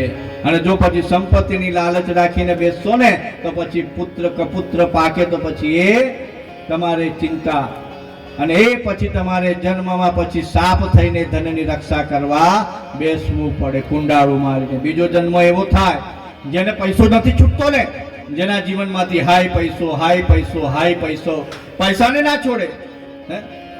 પૈસો મારો પરમેશ્વર ને હું પૈસાનો દાસ. શું કરશો? આટલા ધનનું તમે શું કરશો? જીવવા માટે જરૂરી કેટલું? 2 ભાખરી, આટલી અમથી ખીચડી મરી ગઈ, ઓય તમને પેટનો ખાડો પૂરાઈ જાય. પછી આ બધી દોડધામ, આ બધું શાના માટે છે? શાંતિથી ભગવાનનું ભજન કરો ને ભાઈ. અને કોઈ દિન દુખ્યો આવ્યું હોય તમારા આંગણે, એની સેવા કરો, દાન કરો, ગુપ્ત દાન કરો. કોઈ ગરીબની દીકરીના લગ્ન થતા હોય ત્યાં જઈને એને કરિયાવર પૂરી આવો. કોઈ બાળકને ભણવામાં તકલીફ થતી હોય, જો એના માતા પિતા પાસે સંપત્તિ નથી, એની ફી ભરી દો, એને ચોપડા લાવી આપો. કોઈ ગરીબને દવા લાવવાના પૈસા નથી તો એને દવા લાવી આપો. આ બધા સમાજના કાર્ય છે. આ કરવાથી ઈશ્વર તમારી ઉપર રાજી રહે છે કે નહીં? કે જેને ત્યાં ભરેલું છે એને ત્યાં તમારા નામ બોલાવવા માટે લાખોની પાવતી ફડાવી કઈ જરૂરી નથી. એને ત્યાં તો ધનના ભંડાર ભરેલા જ છે. અને હું એમ કહું છું કે ભારતના જેટલા પણ મંદિરો છે ને, એ બધાનું ધન ભેગું કરવામાં આવે તો ભારતનું દેવું એક ઝાટકે ખતમ થઈ જાય. એને કોઈ લોન લેવી ના પડે. પરંતુ સત્કાર્યમાં તમારું ધન જવું જોઈએ. જ્યાં ભંડારા થતા હોય, અન્નક્ષેત્ર ચાલતા હોય, ત્યાં તમારે છૂટા હાથે, ઉદાર હાથે મદદ કરવી જોઈએ. આવું કોઈ કાર્ય થતું હોય, આ કાર્ય ધારે તેમના ઘરે બેસીને પણ કથા કરી શકું, ન કરી શકું. એ મને દક્ષિણા જે આપવાના છે હું કહીશ એટલી મને ભેટ આપવાના છે, મારો બધો જ ખર્ચો ઉપાડવાના છે. પણ ના, સાર્વજનિક કથાનું આયોજન કર્યું કે મારી સોસાયટીની આજુબાજુ રહેલા બધા જ બહેનો ભાઈઓ આ શિવ યજ્ઞમાં આવે, કથાના યજ્ઞમાં આવે અને કથાનો લાવો ઉઠાવે. એવી એમની ઉદાર ભાવનાને આપણે બિરદાવવા જેવી છે. અને જેમને પણ આ કાર્યમાં સખાવત કરવાની હોય, યોગદાન આપવાનું હોય, ઉદાર હાથે યોગદાન તમે કરી શકો છો તો ઈશ્વર રાજી રહે છે. બ્રહ્મા વિષ્ણુ યુદ્ધ કરવા લાગ્યા છે. યુદ્ધ કરતા કરતા એમની વચ્ચે એક અગ્નિનો સ્તંભ પ્રગટ થયો કે પ્રથમ લિંગ સ્વરૂપે પ્રાગટ્ય થયું.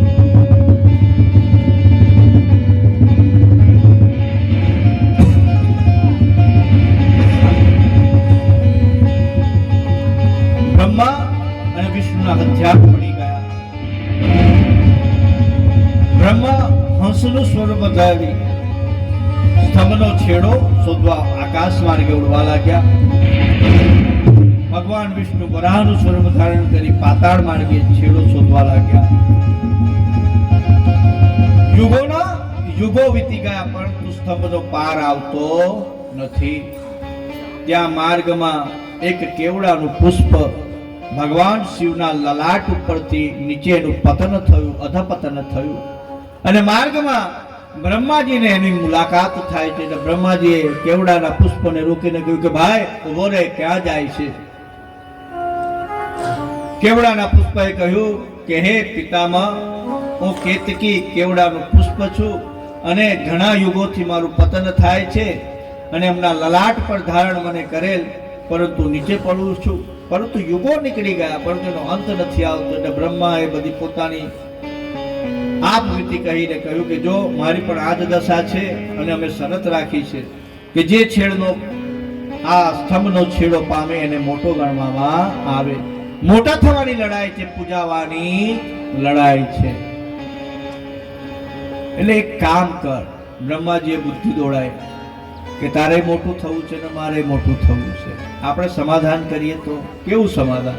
કે તારે મારી સાથે આવવાનું અને વિષ્ણુને જઈને એવું કહેવાનું કે બ્રહ્માજીએ સ્તંભનો છેડો પામ્યો છે અને સાક્ષી રૂપે મને લઈને આવ્યા.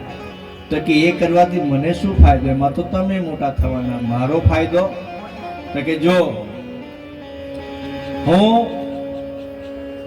મોટો થઈશ એટલે દેવોમાં મોટો દેવ કહેવાઈશ અને તને ફૂલોનો રાજા બનાવી દઈશ. હું કોર્પોરેટર થાઉં એટલે આ ખાતું તારું. અત્યારે એવું ચાલે ને. કોનો વિકાસ થાય? પ્રજાનો નહીં, પરંતુ એમનો પુષ્કળ વિકાસ થયો છે. આ પહેલેથી ચાલતી આવી પરંપરા છે, એમાં કઈ નવું નથી. કેવડાનું પુષ્પ અને બ્રહ્માજી ભેગા થઈને આયા વિષ્ણુ ભગવાન પાસે. વિષ્ણુ ભગવાને તો પહેલેથી જ છાલ છોડી દીધો કે મારે હવે આ બહુ થયું. અને બ્રહ્માને આવતા સાચું કીધું કે બ્રહ્માજી તમે મોટા અને હું આ સ્તંભનો છેડો પામી શક્યો નથી, માટે તમને વડીલ સ્વીકારું છું, મારા વંદન સ્વીકાર કરજો. બ્રહ્માજી હવે કહ્યું કે જો આ કેવડાને પૂછી જો કે મેં આ સ્તંભનો છેડો પામ્યો છે અને સાક્ષી રૂપે લાવ્યો છું. સત્યમ શિવમ સુંદરમ. શું કહ્યું? સત્યમ શિવમ સુંદરમ. જે સત્ય છે તે જ શિવ છે અને જે શિવ છે તે સુંદર છે. પરંતુ જ્યાં અસત્ય વાણીનો પ્રયોગ કર્યો છે ત્યાં સ્તંભમાંથી ભયંકર એક મોટો કડાકો થયો અને એ કડાકામાંથી એક પુરુષ ઉત્પન્ન થયો છે. કારણ કે પ્રભુ શિવને અસત્ય પસંદ નથી, જૂઠું પસંદ નથી, દંભ પસંદ નથી.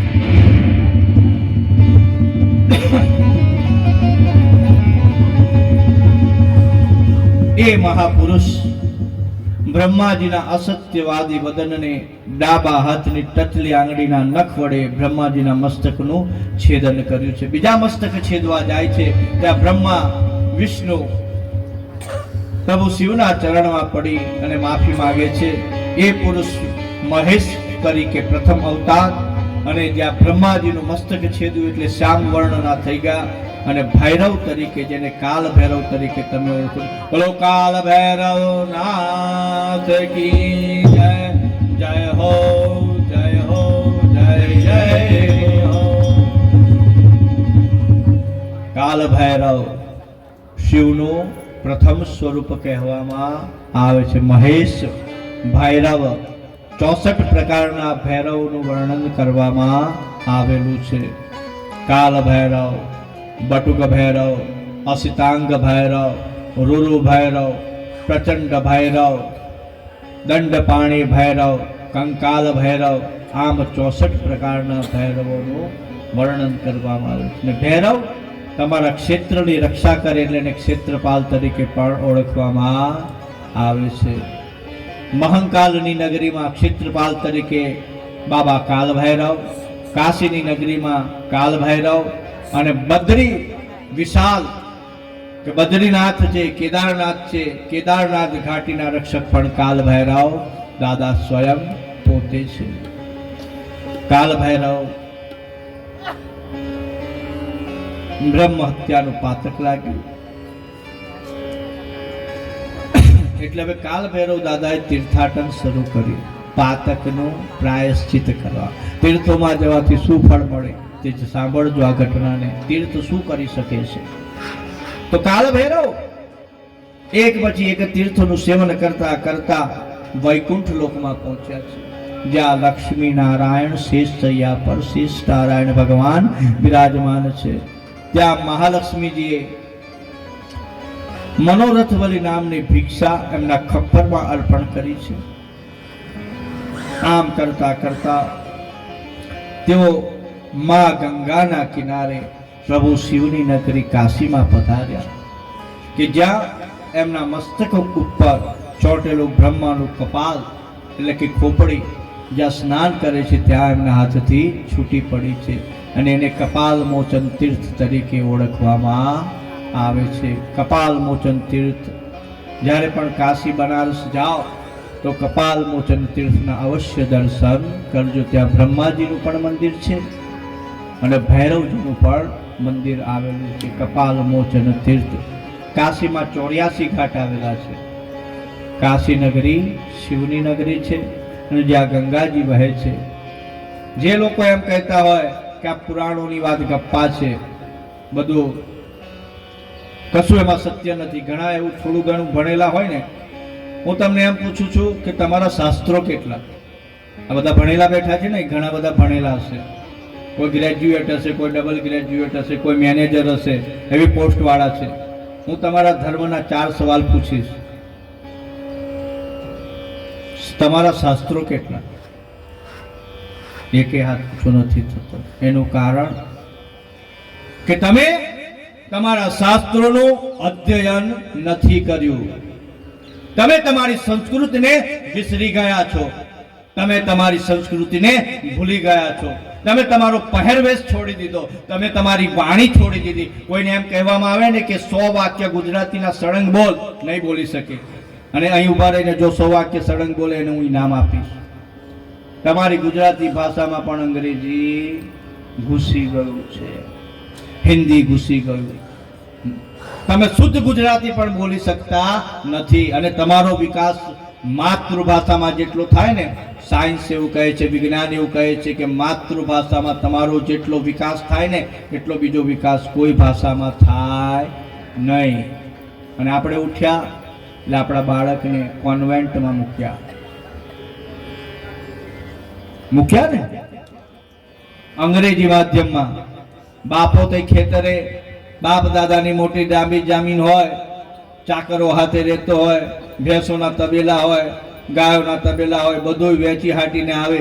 એવડો વગડા જેવો મોટો વાડા જેવું ઘર હોય, અને પછી અહીં આવીને હવાઈ ના આવે એવા 2 BHK માં રહે.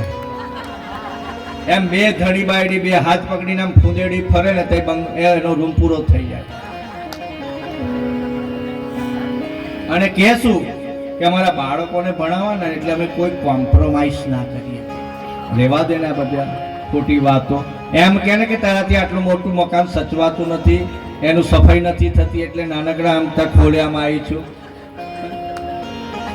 કેમ 2 ઝાડુ મારી દીધું ને પોતું કરી દીધું એટલે સાફ સફાઈ પૂરી થઈ ગઈ, અને સોફા પર પગ લાંબા કરીને તારે બેહવું છે. ગામડામાં બાળકો ના ભણે? આ મહાપુરુષો જુઓ. અમે રામેશ્વર ગયા હતા મનીષભાઈ, ત્યાં અબ્દુલ કલામનું ઘર ત્યાં આજે પણ છે. અબ્દુલ કલામ સ્મારક છે, જેને આપણા ભારત રત્ન કહેવામાં આવે. વિજ્ઞાનની એટલી બધી શોધો કરી છે JP અબ્દુલ કલામ. એટલે નાનકડા ગામડામાં રહીને એમણે આટલી બધી ખ્યાતિ કરી છે. કવિ સુંદરમ, અમિયા ગામ માતરમાં એમનું જન્મસ્થળ છે. કવિ સુંદરમ, કવિ સારસ્વત આપણા વડોદરાના, પ્રેમદાસ મહારાજ વડોદરાના, બાબા સાહેબ આંબેડકર વડોદરામાં એમને શિક્ષા લીધી હતી. તો વિદ્યા કોઈની દાસી નથી. વિદ્યા તો એને જ મળે છે કે જે એને પ્રેમ કરે છે. બાળકની ઉપર એમ કોઈ ભણ ભણ ભણ, પણ એના મગજમાં ભણવાની ઈચ્છા હોવી જોઈએ. અને બાળક જે દિવસે એમ ધારે ને કે મારે ભણવું છે, તો એને કોઈ રોકી શકતું નથી. બધા બહાના છે કે મારે આ જોઈશે, મારે તે જોઈશે, મારે ફલાણું જોઈશે, મારે ઢીકણું જોઈશે. અમે જ્યારે ભણતા ત્યારે અપેક્ષિત નહોતી. પ્રશ્ન સંગ્રહ ક્લાસમાં એક અપેક્ષિત આવે ને એટલે બીજા બધા વિદ્યાર્થીઓ વારા ફરતી લઈ જાય ને અપેક્ષિત નોટમાં ઉતારતા. અને શિક્ષકો પણ કેવા કે અડધી રાતે જાઓ ને સાહેબને ત્યાં, તો સાહેબ બેસાડે કે કેમ આવું પડ્યું. એટલે અમે કહીએ કે સાહેબ આ દાખલો તમે બપોરે ભણાયો તો સમજ નથી પડી. એટલે સાહેબ બેહાડે બાજુમાં, ચા નાસ્તો કરાવે. પૈસાનું મહત્વ નહીં. અત્યારે સ્કૂલો કરતા ટ્યુશન ક્લાસની ફી વધારે છે. શિક્ષણ ના પૈસા ના હોવા જોઈએ. શિક્ષણ એ સર્વનો જન્મસિદ્ધ અધિકાર છે. આરોગ્ય સર્વનો જન્મસિદ્ધ અધિકાર છે. શિક્ષણ અને જે હોસ્પિટલ છે એની સુવિધા ફ્રીમાં હોવી જોઈએ. જો હમણાં સરકાર નક્કી કરે ને કે આ શિક્ષણ ખાનગી સ્કૂલો બધાએ સરકારી સ્કૂલોમાં ભણવું, તમે એમ કહો કે કયા નેતાનો છોકરો સરકારી સ્કૂલમાં ભણે છે? યાદ છે? કેમ? એ બધા તમને કહે છે ને, રીબીનો કાપવા જાય, ફોટા મૂકે કે આ ફલાણી કુમાર શાળા, ફલાણી દુલારામ કાગ શાળા, એને આટલી સુવિધા કરી. તો તમારા કયા કોર્પોરેટરના દીકરાઓ સરકારી સ્કૂલમાં ભણ્યા છે? કયા ધારાસભ્યના દીકરાઓ સરકારી સ્કૂલમાં ભણ્યા છે?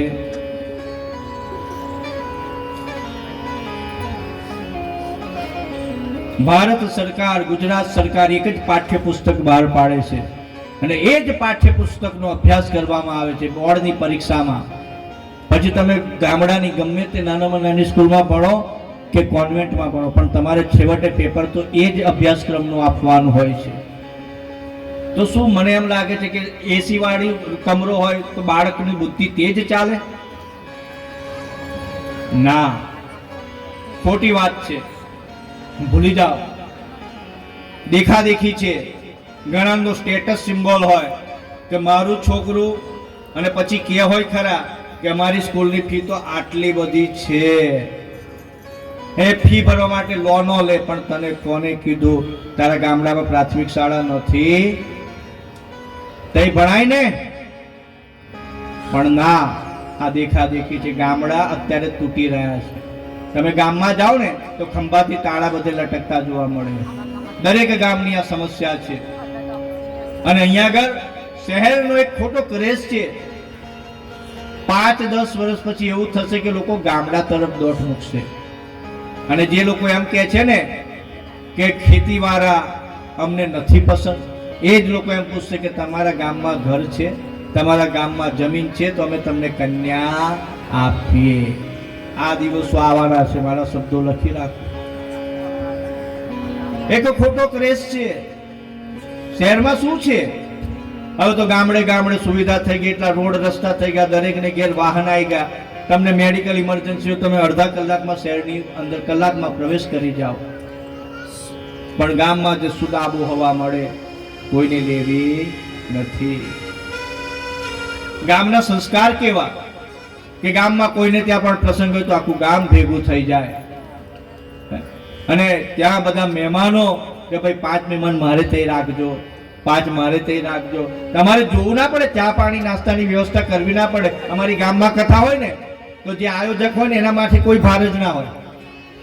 એ લોકો અંદરો અંદર આજે બાપજીનો ચા નાસ્તો મારે ત્યાં, આજે બપોરનું જમવાનું મારે ત્યાં. જે આયોજક હોય ને એને કહેવું પડે કે મારે ત્યાં એક દિવસ મારા માટે બાકી રાખજો ભાઈ, અમે બાપજીને બોલાયા છે. એટલો બધો પ્રેમ.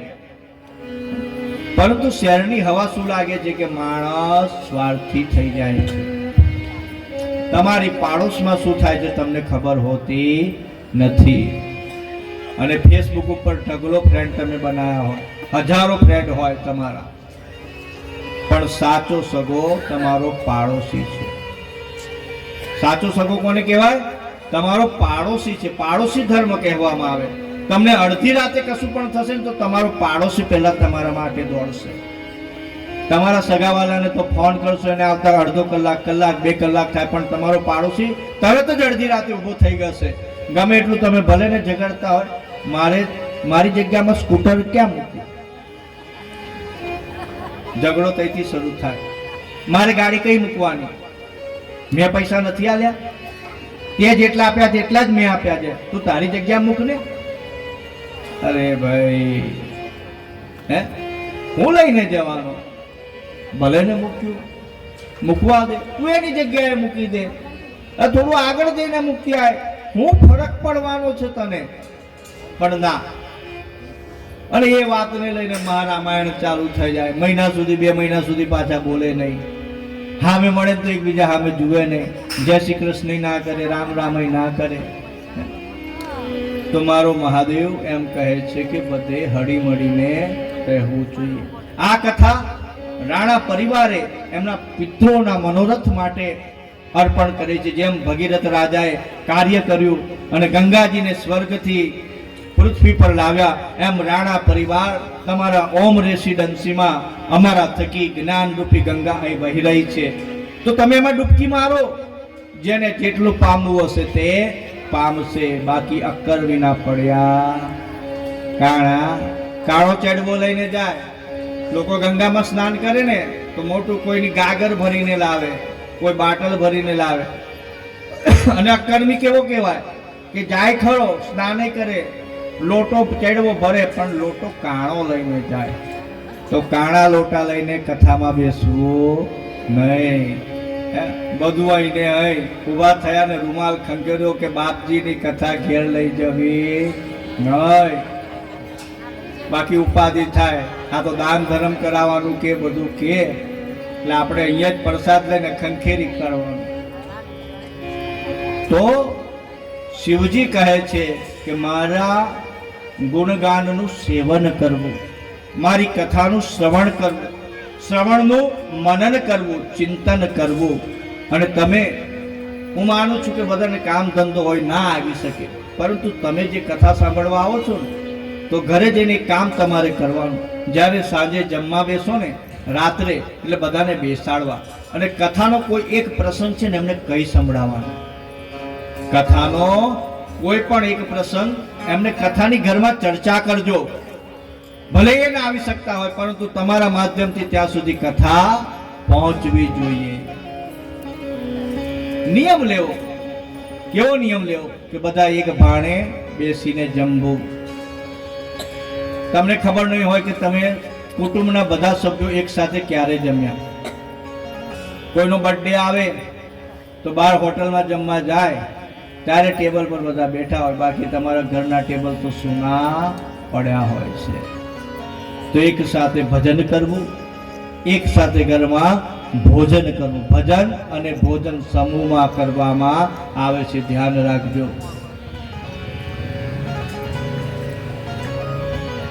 ત્યાં કાલ ભૈરવનું કપાલ છૂટ્યું છે. અક્ષર બ્રહ્મ વાણી સ્વરૂપે શિવજીએ સંદેશ આપ્યો છે બ્રહ્મા વિષ્ણુને. ઓમ તત્પુરુષાય વિદ્મહે મહાદેવાય ધીમહિ તન્નો રુદ્ર પ્રચોદયાત. 68 કળાવાળો આ મંત્ર કહેવામાં આવે છે.